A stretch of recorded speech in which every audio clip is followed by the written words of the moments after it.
الحمد لله رب العالمين والصلاة والسلام على سيد المرسلين وعلى آله وصحبه أجمعين। আমি মূলত এখানে এসেছিলাম, ব্রাহ্মণবাড়িয়া গত রাতে মাহফিল ছিল, আজকে মাহফিল আছে ময়মনসিংহে। মাঝখানে আমার ভাই রফিকুল ইসলাম মাদানী সাহেব আমাকে তার ছেলে সদ্য ভূমিষ্ঠ মোহাম্মদ বিন রফিকের আকিকা অনুষ্ঠানে দাওয়াত দিয়েছিলেন। তার একটা দাবি ছিল যে শেখ আপনি নিজ হাতে আমার ছেলের আকিকার খাসি এবং গরু জবাই করবেন। যদিও আবহাওয়া অনুকূলে ছিল না, খুবই প্রতিকূলে, যা আপনারা দেখতেই পাচ্ছেন। আমার সাথী সঙ্গীরা না আসার জন্যই আমাকে পরামর্শ দিয়েছিল। আমি বলেছিলাম যে যদি সাঁতার কেটেও যেতে হয় তবু আমি আমার ভাই রফিকুল ইসলাম মাদানীর ইচ্ছা, এবং মূলত এটা আল্লাহর জন্যই। কারণ যখন কোনো ভাইয়ের জন্য কেউ দেখা করতে যায়, আল্লাহ তারা জিজ্ঞেস করেন যে তুমি যে দেখা করতে গেলা এখানে কোনো তোমার আত্মীয়তা সম্পর্ক ছিল কিনা? না, তা ছিল না। তাহলে কোনো লেনদেন ছিল কিনা? তাও ছিল না। তাহলে কেন গেলে? আল্লাহ শুধুমাত্র তোমার জন্যই।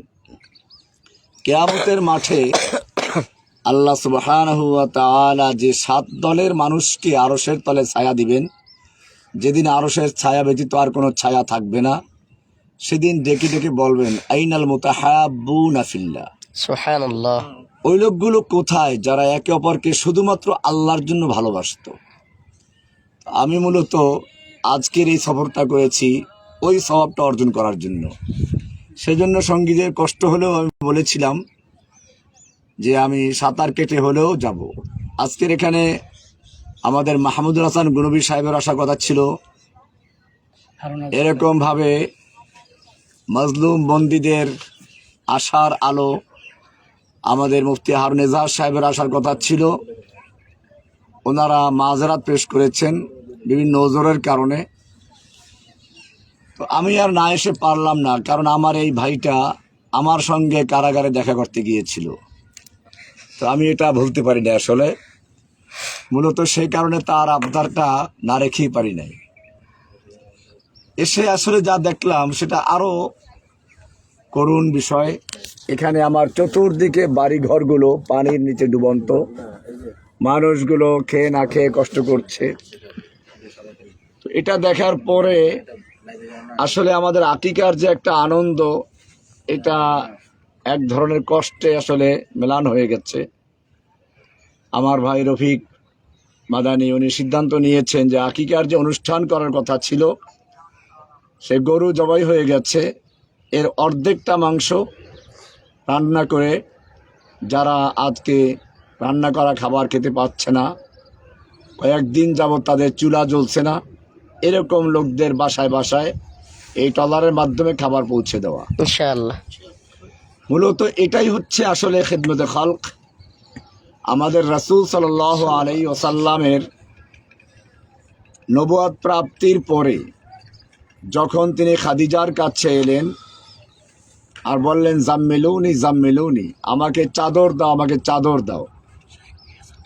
রাসূল সাল্লাল্লাহু আলাইহি ওয়াসাল্লাম একথা বললেন আমার ভয় হচ্ছে আমি হয়তো মরে যাব, আমি বাঁচব না।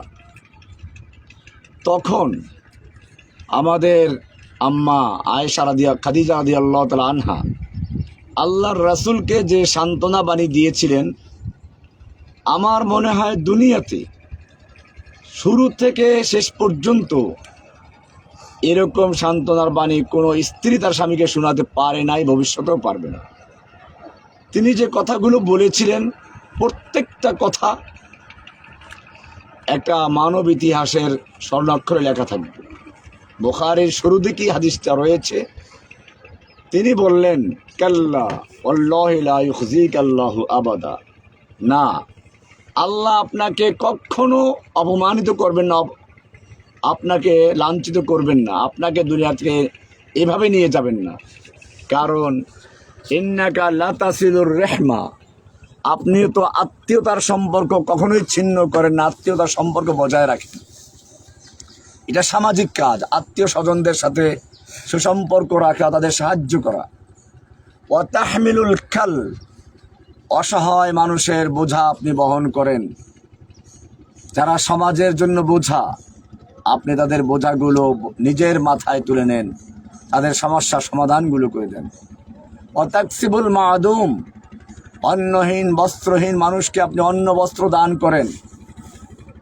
ওয়া তাকরিদ দাইফ, আপনি মেহমানদের মেহমানদারি করেন। ওয়া তুঈনু আলা নাওয়াইবিল হক, এবং প্রাকৃতিক দুর্যোগ মুহূর্তে আপনি মানুষের পাশে দাঁড়ান। সুবহানাল্লাহি ওয়া বিহামদিহি। এই প্রাকৃতিক দুর্যোগ আমরা দেখতে পাচ্ছি, আমাদের চতুর্দিকে বাড়ি ঘরগুলো ডুবন্ত।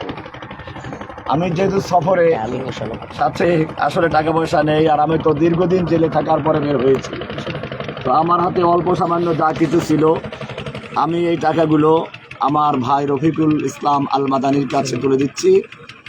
এটা শুধু আপনাদেরকে উৎসাহিত করার জন্য, যে যাতে করে কোরআনের একটা আয়াত আছে, তাহলে আমরা ইন তুবদু খায়রান আও তুখফুহু ইউহাসিবকুম বিল্লাহ। তাহলে শুকনা কিছু খাবার কোরআনে আরেকটা বলা আছে, ওয়াইন তুবদু খায়রান ইন তুখফু ফানি'ম্মা ওয়া ইন তুবদুহা ওয়া তু'তুল ফুকারা, যদি তোমরা প্রকাশ্যে দান করে এবং ফকিরদেরকে দিয়ে দাও, এটা তোমাদের জন্য ভালো, কারণ এটা দেখে অন্যরা উৎসাহিত হবে। আমি মূলত সেই অন্যদেরকে উৎসাহিত করার জন্য, আমার আজকে যারা দেখতে পাচ্ছেন, আপনাদেরকে উৎসাহিত করার জন্য আমি আমার এই অল্প সামান্য যা সাথে আছে, আমি আমার ভাই রফিকের হাতে তুলে দিচ্ছি। জাযাকাল্লাহ, জাযাকাল্লাহ। সবাই বলে আলহামদুলিল্লাহ।